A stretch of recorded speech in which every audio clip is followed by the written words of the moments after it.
நீ ஒரு business start பண்ணிட்டனா அந்த பிசினஸ் உன்னை விடவே விடாது. அது ஒரு போதை மாரி.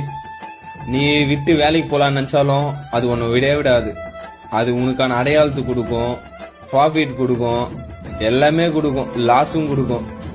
அவ்வளவு சீக்கிரத்துல பிசினஸ் உள்ள வந்தவன் இது வரைக்கும் யாரும் வேலைக்கு போனதா நான் ரொம்ப கேள்விப்பட்டது இல்ல, கம்மி தான். பிசினஸ் வந்து ஒரு பெரிய போதை. அவ்வளவு சீக்கிரத்துல இது விட்டு போக முடியாது. இது வேணும் வேணும் தான் சொல்லுமே தவிர இது விட்டு வேலைக்கு போலாம் அந்த மைண்ட் செட்டே வராது. இது வந்து பெரிய போதை. இந்த போதையில வீழ்ந்தவன் மேக்சிமம் ஏந்து வந்ததே இல்ல.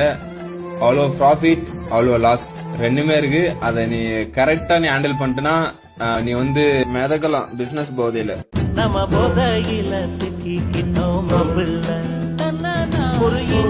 நீ ஒரு பிசினஸ் ஸ்டார்ட் பண்ணிட்டனா அந்த பிசினஸ் உன்னை விடவே விடாது. அது ஒரு போதை மாரி. நீ விட்டு வேலைக்கு போலான்னு நினைச்சாலும் அது உன்னை விடவே விடாது. அது உனக்கான அடையாளத்து கொடுக்கும், ப்ராஃபிட் கொடுக்கும், எல்லாமே கொடுக்கும், லாஸும் கொடுக்கும். அவ்வளவு சீக்கிரத்துல பிசினஸ் உள்ள வந்தவன் இது வரைக்கும் யாரும் வேலைக்கு போனதா